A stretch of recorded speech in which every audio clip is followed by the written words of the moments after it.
Saludos a la Iglesia del Renuevo y a todos los hermanos que nos están acompañando en este tiempo de devocional, de ir a la palabra de Dios, de recibir palabra de Dios para nuestras vidas y también poder darle culto a nuestro Dios, que es nuestra intención sobre todas las cosas. Bueno, hoy quiero compartirte un devocional que tiene que ver acerca del discipulado. Una persona se le acercó al Señor Jesús y quería hablar con el maestro. Entonces quiero compartirte la palabra en el libro de San Marcos, capítulo 10, versículo 17 en adelante. Dice así: al salir él para seguir su camino, está hablando del Señor Jesús, vino uno corriendo e hincando la rodilla delante de él le preguntó: Maestro bueno, ¿qué haré para heredar la vida eterna? Jesús le dijo: ¿por qué me llamas bueno? Ninguno hay bueno, sino solo uno, Dios. Los mandamientos sabes: no adulteres, no mates, no hurtes, no digas falso testimonio, no defraudes, honra a tu padre y a tu madre. Él entonces respondiendo le dijo: Maestro, todo esto lo he guardado desde mi juventud. Entonces Jesús, mirándole, le amó y le dijo: una cosa te falta. Anda, vende todo lo que tienes y dalo a los pobres y tendrás tesoro en el cielo, y ven, sígueme tomando tu cruz. Pero él, afligido por esta palabra, se fue triste, porque tenía muchas posesiones. Entonces Jesús, mirando alrededor, dijo a sus discípulos: cuán difícilmente entrarán en el reino de Dios los que tienen riquezas. Los discípulos se asombraron de sus palabras, pero Jesús respondiendo volvió a decirles: hijos, cuán difícil les es entrar en el reino de Dios a los que confían en las riquezas. Más fácil es pasar un camello por el ojo de una aguja que entrar un rico en el reino de Dios. Ellos se asombraron aún más, diciendo entre sí: ¿quién pues podrá ser salvo? Entonces Jesús, mirándolos, dijo: para los hombres es imposible, mas para Dios no, porque todas las cosas son posibles para Dios. Entonces Pedro comenzó a decirle: he aquí nosotros lo hemos dejado todo y te hemos seguido.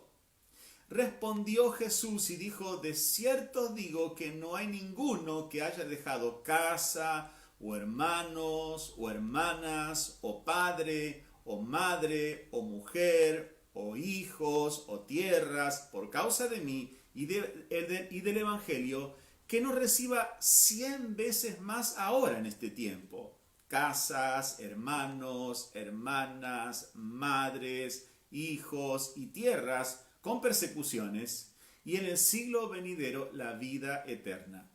Pero muchos primeros serán postreros, y los postreros primeros. Que el Señor bendiga su palabra. Hermoso pasaje donde nos relata sobre nuestro Maestro, nuestro Señor Jesucristo. Él había estado predicando, como siempre, estuvo sanando, estuvo liberando, haciendo milagros, y por supuesto siempre atraía la atención de toda la gente que lo veía, que lo escuchaba. Todos querían estar cerca de Jesús.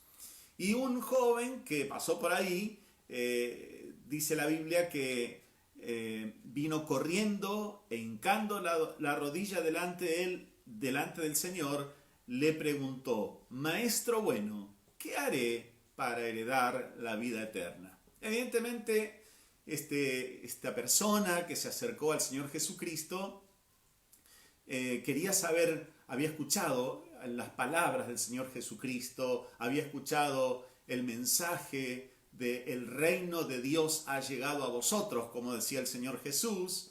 Se daba cuenta que el Señor Jesús hablaba con autoridad sobre la vida eterna, y esta persona, este joven, tenía muchos bienes, dice la Biblia. Era una persona que no le faltaba nada, pero se sintió que quería algo más.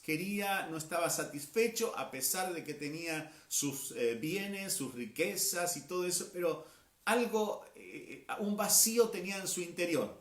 Así que le surge esta pregunta. Se hincó de rodillas delante del Maestro, delante de Jesús, entendiendo que era realmente, tenía autoridad del Señor. Y le dice todavía, Maestro bueno, ¿qué haré para heredar la vida eterna? Le preocupaba, evidentemente. Él quería saber cómo heredar la vida eterna, cómo llegar a ser salvo. Y esta es una pregunta que creo que en algún momento todos nos hacemos y todos los seres humanos pensamos de dónde vengo, quién soy y a dónde voy. Esas preguntas se tratan de responder muchas veces por medio de la filosofía. Hay distintas disciplinas que intentan responder a las preguntas: ¿quién, de dónde vengo, quién soy y a dónde voy? Y solamente a través de la Biblia, la palabra de Dios, encontramos quiénes somos, de dónde venimos y a dónde vamos. Este joven rico, esta persona que se encontró con Jesucristo, no se sentía satisfecho. Entonces le dice al maestro: Maestro bueno, ¿qué haré para heredar la vida eterna? Evidentemente no se sentía completo, no se sentía seguro de que tenía la salvación. Quería asegurarse la vida eterna, quería saber cómo lograrlo. En primer lugar, tiene una respuesta de parte del Señor Jesucristo. El Señor le dice: ¿por qué me llamas bueno? Ninguno es bueno, sino solo uno, Dios. Ahí alguno podría interpretar, bueno, entonces el Señor Jesucristo no era bueno, el Señor Jesucristo tenía errores, tenía defectos. No, de ninguna manera. El Señor Jesucristo centra la atención en Dios, el Padre. ¿Y por qué? Porque este joven en realidad tuvo la intención de llamar la atención del Maestro y también un poco de adulación al Maestro. Realmente el Señor Jesús, sabemos que Él era perfecto, Él es perfecto. Él es Dios, lo declara toda la Biblia, que Jesucristo es Dios, la segunda persona de la Trinidad. Pero el Señor Jesús le estaba llamando la atención a este joven como que no aceptaba esa adulación, sino que sé un adorador de Dios, el Padre, por supuesto, porque en ese momento el Señor Jesucristo estaba realizando su ministerio, pero luego iba a ser exaltado. Y el Señor Jesús le menciona, ¿no? En aquel momento era el cumplir los mandamientos del Señor, cumplir las leyes que el Señor había dejado e intentarlo, esforzarse lo mejor para obtener la salvación. Es decir, había que esforzarse para buscar a Dios. Por supuesto, uno en algún momento recibía la luz, y los judíos sabían que tenían que hacer sacrificios, y cada sacrificio que hacía un israelita siempre lo hacía en función del Mesías que vendría, el Cordero que quita el pecado del mundo, como dice Juan. Entonces, aquí el Señor Jesucristo le llama la atención sobre los 10 mandamientos, que en realidad los 10 mandamientos no cambiaban a una persona. Los 10 mandamientos no transformaban a nadie. En realidad era como un termómetro. Una cosa es medirse la temperatura y decir, bueno, tengo tanto de fiebre o estoy normal, pero el termómetro no cambia a la persona, no transforma, no hace un cambio. Entonces, los 10 mandamientos y todo lo que el Señor dejó como leyes no transformaban a las personas, eran una guía. El apóstol Pablo dice era como un ayo, era como un ayudante, como algo que estaba guiando para que las personas pudieran enfocarse en hacer la voluntad de Dios y negarse a todo lo que podía ofender al Señor. Y entonces el Señor Jesús le recuerda los mandamientos, ¿no? Dice, los mandamientos sabes, y le recuerda algunos, no todos, no es puntilloso, algunos. Le dice, no adulteres, no mates, no hurtes, no digas falso testimonio, no defraudes, honra a tu padre y a tu madre. Y podría haber seguido el Señor, pero entonces el joven, él respondiendo le dijo, Maestro, todo esto lo he guardado desde mi juventud. A edad muy temprana, evidentemente, este rico había hecho el esfuerzo, tenía esa predisposición, ese deseo de tener la vida eterna, de tener la salvación. Habría escuchado de los maestros ahí en las sinagogas y entonces tenía en su interior el deseo de tener la seguridad de la salvación. Entonces Jesús, mirándole, le amó. Es decir, lo miró con un corazón compasivo. Lo miró con un corazón como ratificando todo el esfuerzo que estaba haciendo esta persona. Y le dijo, una cosa te falta. El maestro, el Señor, que todo lo sabe, que es Dios, le dijo, anda, vende todo lo que tienes y dalo a los pobres, y tendrás tesoro en el cielo. Y ven, sígueme tomando tu cruz. Es muy serio. Este es el llamamiento al discipulado. Todos somos llamados a ser discípulos del Señor. En este caso, el Señor lo estaba confrontando a esta persona, a este rico, lo estaba confrontando con la responsabilidad de seguir al Señor. Ahora, tenemos que ser muy cuidadosos cuando leemos la Biblia, de no hacer doctrina de todas las palabras que vemos, sino que las enseñanzas, la Biblia tiene claves, tiene llaves, tiene formas de interpretar. La hermenéutica es la ciencia de la interpretación y justamente nos ayuda a no cometer errores, ¿no? Algo que se enseña siempre en teología es un texto aislado del contexto es un pretexto. Lo digo otra vez, un texto aislado del contexto es un pretexto. Es decir, podemos justificar cualquier verdad que a nosotros se nos ocurre usando la misma Biblia. Algunos dicen, bueno, David tenía un montón de mujeres, entonces es correcto. Salomón tenía 1000 mujeres, entonces es correcto que el hombre sea polígamo. No, de ninguna manera. Hay que interpretar la Biblia correctamente, como corresponde, en el contexto general de la Biblia. ¿Cómo entendemos la Biblia? Uno de los primeros principios de la hermenéutica dice, la Biblia se interpreta a sí misma. Hay personas que van a otros libros para ver qué dice la Biblia, buscan en internet, San Google, ¿no? Tal vez pensando que de esa manera va a encontrar, pero no, el Espíritu Santo nos guía a toda verdad y nosotros estudiando la palabra, el contexto general de la Biblia nos va enseñando las verdades que son doctrinas, que no son costumbres. ¿Sabes? Tenemos que entender que la doctrina son verdades que permanecen a través del tiempo. Por ejemplo, no robarás. No es algo que va a cambiar con el tiempo. Es un principio bíblico. No mentirás, no matarás. Son principios que se van a mantener hasta que el Señor nos venga a buscar. El Señor Jesús confronta a este rico y que le había mostrado afecto, el Señor lo miró con afecto, como diciendo, qué bueno todo lo que estuviste haciendo, como un reconocimiento, y le dijo, una cosa te falta, un pequeño detalle.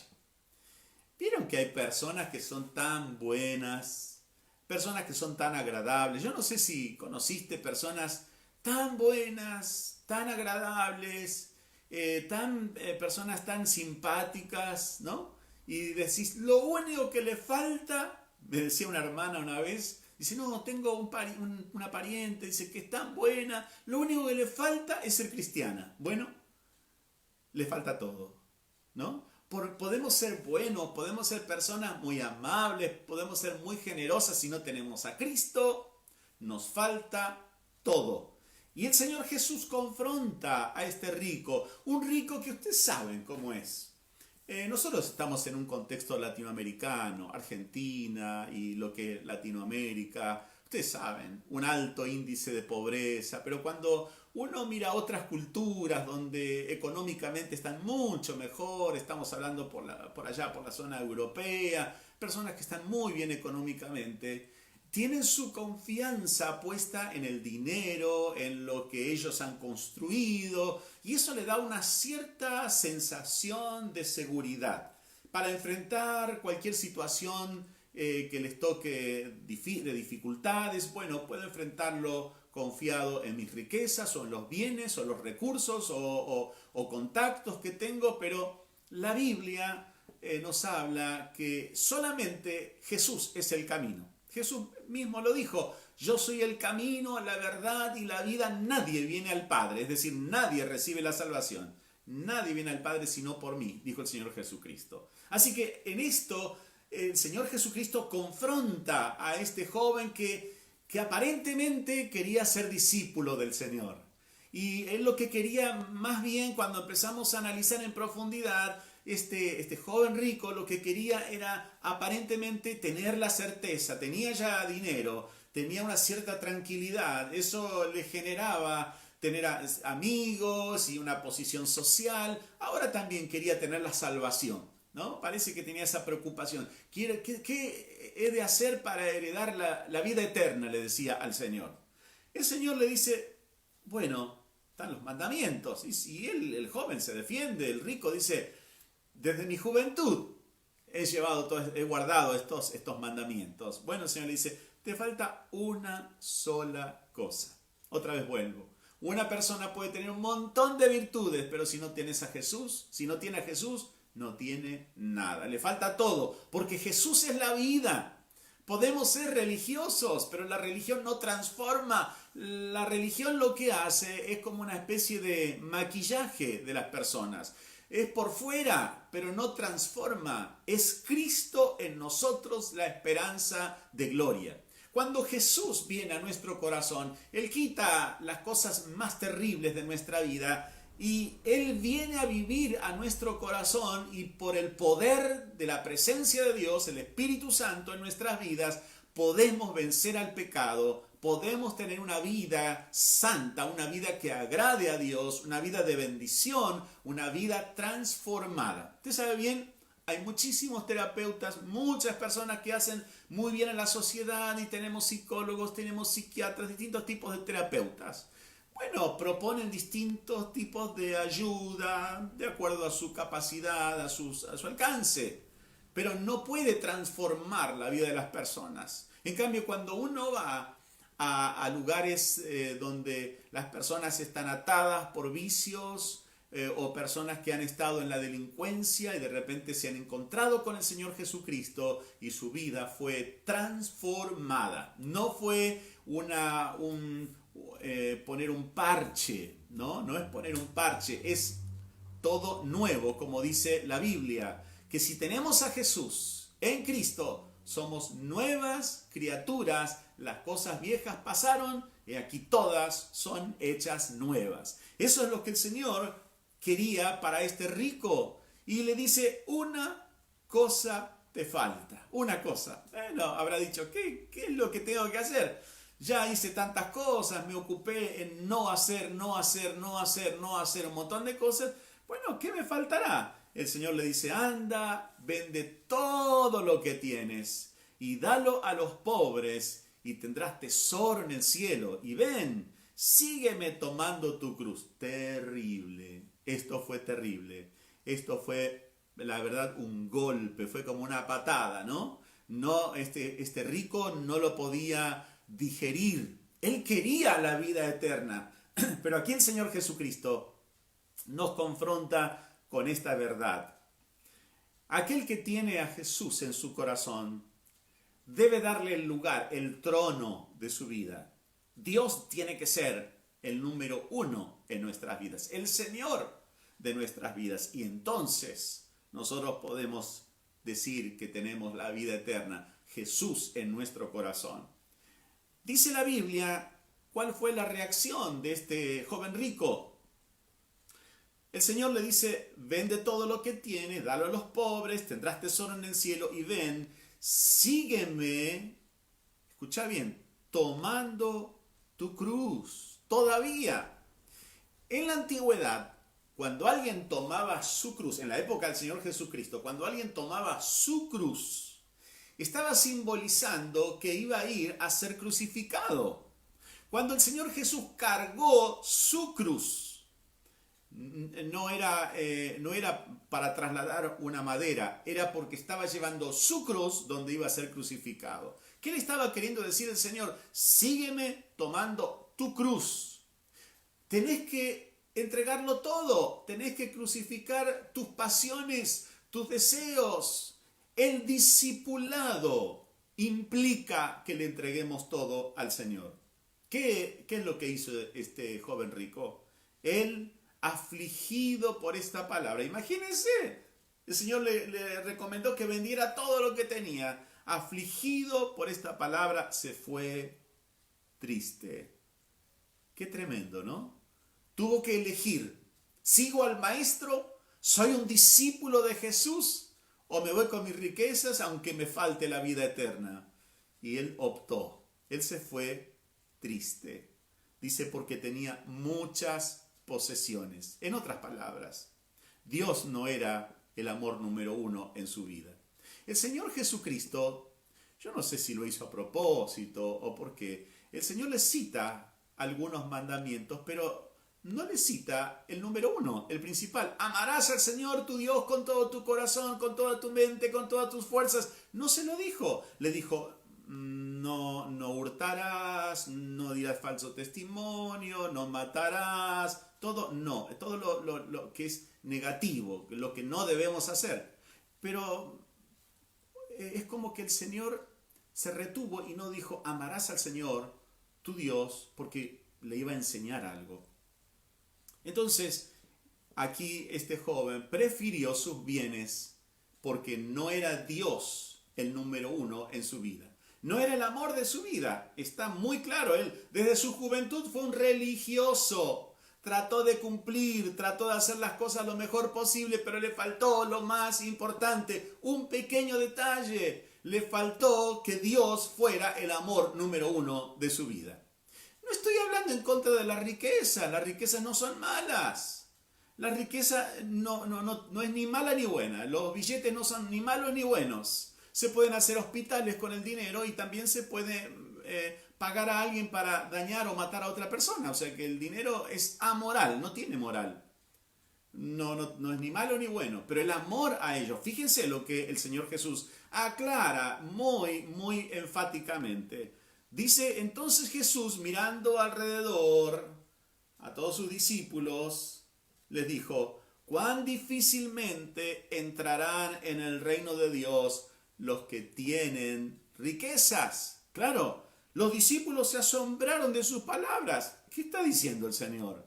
¿Qué está discriminando? ¿Quiere decir que Dios no ama a los ricos? No. Entonces Jesús aclara, miren, dice, los discípulos se asombraron de sus palabras, pero Jesús, respondiendo, volvió a decirles, porque captó lo que ellos estaban pensando. Hijos, cuán difícil es entrar en el reino de Dios a los que confían en las riquezas. Ahí está. A los que convirtieron a las riquezas en su ídolo, en su Dios. Las riquezas son para utilizarlas para que sean de bendición, pero no para adorarlas. No puede ser, la Biblia dice, no podemos servir a dos señores. O amamos a Dios o a las riquezas. Hay muchas personas que convierten la riqueza como en su Dios, porque claro, la riqueza, el dinero, es poder. Podemos comprar casi todo con dinero. Entonces por eso nos sentimos un poco poderosos cuando tenemos algo de dinero. Y entonces lo que el Señor dice, no. Acá, los que confían en las riquezas van a tener problemas. Y hace una analogía, más fácil es pasar un camello por el ojo de una aguja que entrar un rico en el reino de Dios. Sobre el ojo de una aguja, hay discusiones si era el ojo de una aguja. Realmente Lucas cuando habla menciona como la aguja de lo que sería un cirujano de aquella época, un término médico, ¿no? Así que presumimos que podría ser de una aguja. Y también se le llamaba aguja a unas puertas que eran muy típicas de allá de Oriente, que eran muy angostas, muy difícil de pasar una persona con un camello por ahí. Entonces el Señor Jesucristo, de todas maneras, como fuere, la enseñanza del Señor Jesucristo es que para un rico que ama sus riquezas, es difícil que entre en el reino de Dios. ¿Por qué? Porque es difícil que le rinda su corazón a Dios. Ellos se asombraron aún más, diciendo entre sí, ¿quién pues podrá ser salvo? Porque sabemos que todo el mundo, en aquella cultura y en la nuestra también, todos deseamos tener bienes, deseamos, si es posible, estar bien bendecidos, prósperos, y si podemos estar enriquecidos, mucho mejor. No es que Dios esté en desacuerdo con ello, sino que lo que Dios no quiere que nosotros hagamos un Dios de las riquezas. Entonces Jesús dejó en claro a ellos, obviamente que era para nosotros el mensaje para todos sus hijos. Jesús mirándolos dijo, para los hombres es imposible. ¿Cómo podemos dejar de lado a las riquezas y buscar a Dios como le dijo a este rico? Vende todo lo que tienes. Fíjense que en la Biblia no se menciona más otro caso donde el Señor Jesús dijera a la gente, dejen sus posesiones, vendan todo y síganme y dejen sus bienes. No, fue solamente este joven, porque este rico había hecho de la riqueza su Dios. A él le pidió eso el maestro. Así que no es que Dios no quiera que seamos ricos, porque en realidad Dios quiere que seamos bendecidos y prósperos y que tengamos bienes, dice la Biblia, hasta que sobreabunde. ¿Bien? ¿Estamos de acuerdo en eso? Dios quiere bendecirnos a todos hasta que estemos súper prosperados, que tengamos para ayudar a los necesitados, a la gente que está con problemas. Ese es el plan de Dios. Para los hombres es imposible que un rico pueda salvarse, o alguien que ama la riqueza. Dice, para los hombres es imposible, más para Dios no, porque todas las cosas son posibles para Dios. Entonces Pedro comenzó a decirle, he aquí, siempre Pedro, ¿no? Él saltaba. He aquí, nosotros lo hemos dejado todo y te hemos seguido, como diciendo, a ver, ¿qué nos toca a nosotros?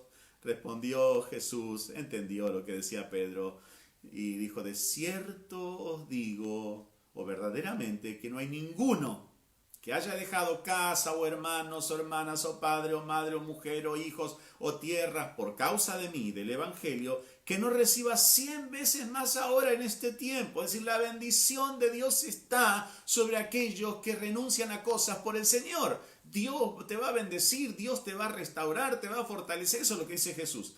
El Señor proveerá otras casas, hermanos, madres, hijos, tierras. Aún pasaremos persecuciones. Y en el siglo venidero, cuando el Señor nos llame a su presencia, tendremos lo más importante, la vida eterna. ¿Es un buen negocio? Claro que es un buen negocio. Podemos tener en esta vida, hay personas que tienen muchísimo dinero, cuentan los millones de dólares por miles de millones de dólares. Pero díganme si pueden evitar la eternidad. ¿Quién con los millones que tenga? Un hombre muy rico, uno de los hombres más ricos del planeta, le dijeron alguna vez, ¿cuánto dinero hace falta para ser felices? Y él dijo, un poquito más. Y él era un hombre multimillonario, pero siempre quería un poco más. Esa ambición de tenerlo más, no podía gastarlo, jamás podría haber gastado todo su dinero, pero eso es lo que el Señor quiere poner de relieve. Dios tiene que ser el primero en nuestras vidas. Después, las riquezas, Dios no está en desacuerdo con las riquezas. Dios quiere que seamos enriquecidos. Cristo se hizo pobre para enriquecernos a nosotros, en lo espiritual, obviamente, pero en todas las áreas. Abraham era rico, Isaac era rico, Jacob era rico, David era rico, Salomón era rico. Y tenemos tantos ejemplos de personas que sirvieron a Dios y fueron multimillonarios o ricos y prósperos. No es que Dios no quiera que seamos prósperos. Dios quiere que haya abundancia y superabundancia en nuestra vida, en nuestra familia, en nuestro hogar, en todo. Pero que Dios sea el número uno en nuestras vidas. Si somos capaces de poner a Dios en primer lugar en nuestra vida, el Señor va a permitir que por nuestras manos pase muchísimo dinero y seamos un canal de bendición para ayudar a la gente. ¿Por qué? Pero si nos convertimos al dinero en nuestro Dios o las riquezas en nuestro Dios, vamos a tener problemas. Así que el Señor Jesús le dice que aquel que renuncia a cosas en esta vida y deja cosas por servir al Señor, por ser un buen discípulo, entonces finalmente tendrá la vida eterna. Bendiciones aquí, prosperidad aquí, Dios va a cuidar personalmente, pero encima va a tener lo más importante, la vida eterna. Pero el Señor termina el texto, da pie para más enseñanza. Muchos primeros serán postreros y los postreros primeros. Cuando el joven se acercó al Señor Jesucristo, lo primero que dijo, maestro bueno. ¿Por qué? Bueno, intentó quedar bien, llamar la atención, un poco de adulación. Sabemos que con el Señor Jesucristo esto no funciona.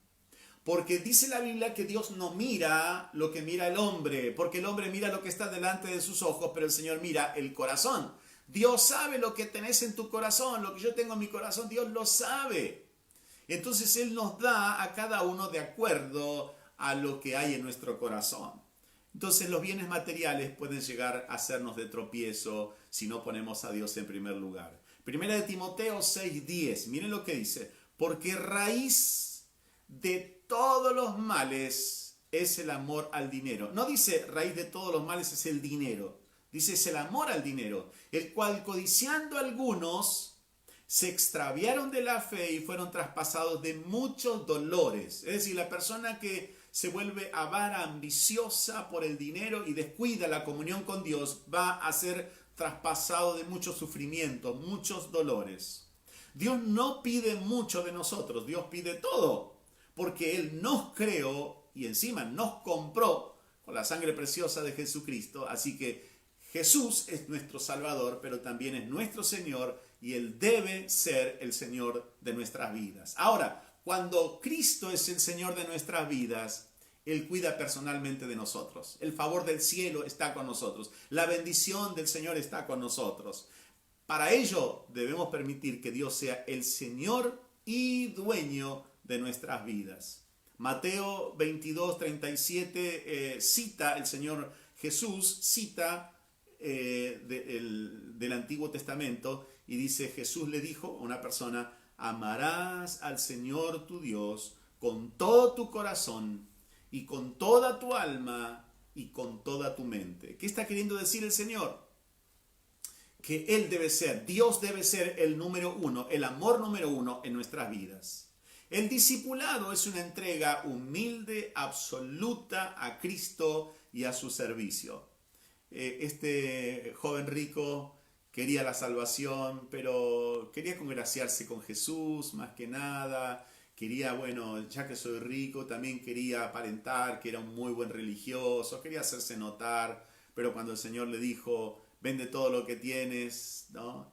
Y tendrás la vida, y sígueme, toma tu cruz, y le hablaba de que iba a tener la vida eterna, él prefirió las riquezas. Mateo 16 nos dice que Pedro, que quería ser discípulo, era discípulo del Señor, le dice en un momento al Señor Jesús, cuando el Señor Jesús dice, yo tengo que dar mi vida por ustedes y por la humanidad, Pedro, tomándole aparte, comenzó a reconvenirle diciendo, Señor, ten compasión de ti, en ninguna manera esto te acontezca, que Jesús diera la vida por la humanidad.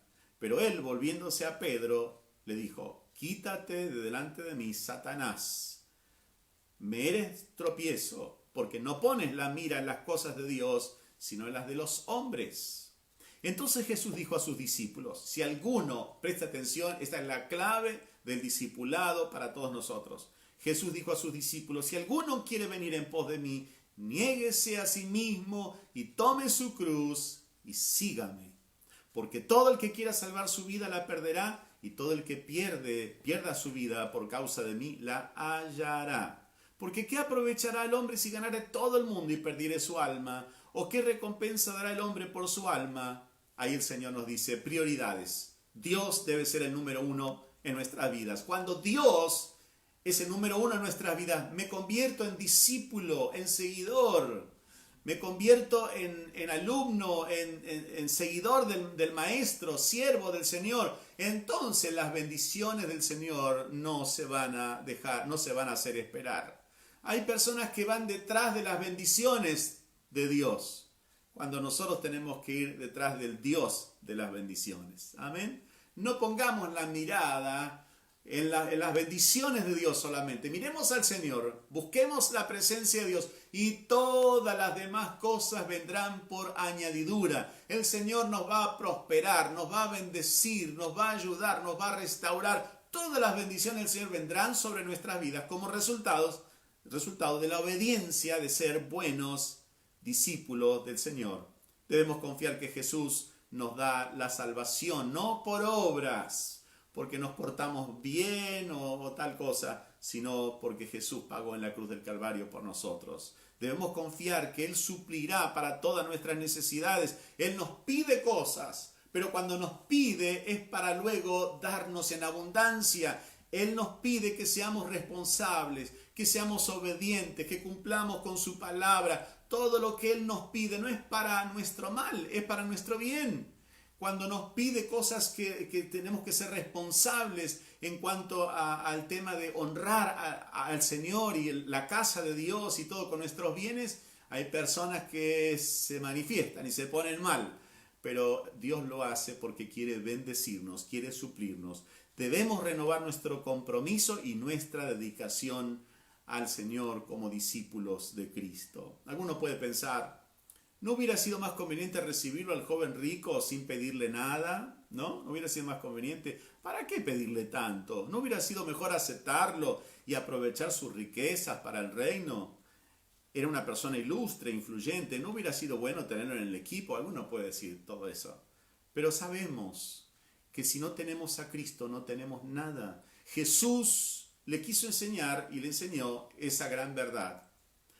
El amor número uno, el más importante en nosotros debe ser Dios. Cuando Dios es el amor de nuestras vidas, todas las demás cosas se ordenan y somos bendecidos y prósperos completamente. Entonces, no es que tenemos que buscar gente buena, sino gente consagrada, gente rendida a Dios. Como decía, hay personas que dicen, conozco a alguien que es tan bueno, solo le falta a Cristo. Bueno, le falta todo. Si no tenemos a Cristo, no tenemos nada. Dios no nos pide mucho, reitero, nos pide todo. Y cuando el Señor nos pide es porque Él nos quiere dar, nos quiere prosperar, nos quiere bendecir. Él nos dará recompensas, que dejó bien en claro con sus discípulos el Señor, que Él nos va a recompensar aquí en la tierra con muchas bendiciones, y de hecho creo que todos los hijos de Dios experimentamos cómo Dios nos bendice, nos prospera, nos ayuda, nos fortalece, nos cubre, nos guarda, su presencia nos acompaña, nos da sabiduría, todo eso. Y encima el Señor ha preparado para nosotros la vida eterna. ¿Qué recompensas es la que nosotros estamos buscando? ¿Las recompensas de las cosas materiales o estamos buscando la recompensa del cielo? El Señor nos ayude, que podamos poner la mirada en Cristo, puestos los ojos en Jesús, el autor y consumador de la fe. Y si buscamos al Señor en primer lugar, así nos enseña la Biblia, todas las demás cosas vendrán por añadidura. El Señor traerá bendición sobre nuestro hogar, bendición sobre nuestra familia. Él traerá paz, Él traerá bendición. Él nos dará fuerzas nuevas cuando ponemos al Señor en primer lugar en nuestras vidas. Tal vez estás pasando un momento que tenés que pensar qué vas a hacer, qué vas a decidir, qué paso vas a dar. Entregale tu corazón al Señor. Si ya sos cristiano de años, bueno, decirle, Señor, te rindo otra vez más mi corazón. Quiero que seas el amor número uno en mi vida. Y si el Señor te pide cualquier cosa que el Señor te pide, Él te puede pedir para probarte. Si estás dispuesto a hacerlo, decirle, Señor, hágase tu voluntad, así como en el cielo también en mi vida. Y vas a experimentar que el Señor es fiel. Él es bueno, Él es maravilloso. Quiero orar por tu vida y que el Señor bendiga tu vida, tu familia, tu hogar. Oramos. Padre, en el nombre de Jesús, bendigo a cada uno de mis hermanos, cada persona que está viendo o ha visto este video. Señor, lo bendigo en el nombre de Jesús. Reciba tu bendición, reciba tu fortaleza, que tu presencia, Señor, descienda sobre cada persona. Oh Dios, ayúdanos a ser discípulos tuyos fieles. Que tú seas el amor número uno en nuestras vidas. Queremos amarte con todo nuestro corazón, con todas nuestras fuerzas, con toda nuestra alma. Trae bendición ahora. Yo bendigo a mis hermanos, los bendigo en el espíritu, los bendigo en el alma, bendigo cada familia, cada hogar, bendigo a los niños ahí en el hogar. Padre, bendícelos, guárdalos, cúbrelos con la sombra de tu mano. Bendice a los adolescentes, a los jóvenes, a los adultos, a los ancianos. Extiende tu mano, que cada hogar sea bendecido. Aquellos hogares donde hay problemas económicos, provee, Señor, suple en abundancia. Tú eres nuestro proveedor, eres nuestro ayudador. Si hay alguna persona que está enferma en este momento, Dios del cielo, te pido que extiendas tu mano ahora. Oh Dios, reciba sanidad en el nombre de Jesús. Proclamo sanidad para cada vida y te damos gracias, Señor, en el nombre de Jesús. Liberta a los oprimidos, trae paz en los corazones. Te lo pedimos, te lo rogamos en el nombre de Jesús y te damos muchas gracias, Señor. Amén. Amén.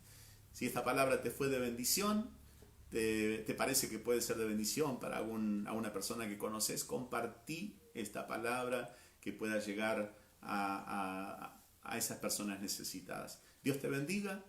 Dios mediante nos volvemos a encontrar el día domingo para tener un culto precioso donde cantaremos también. Yo te invito a que el día domingo cantemos juntos, le adoremos a Dios, que sea un tiempo de refrigerio, de renovación espiritual. Dios te guarde, Dios te bendiga. Nos reencontramos el domingo. Chao, bendiciones.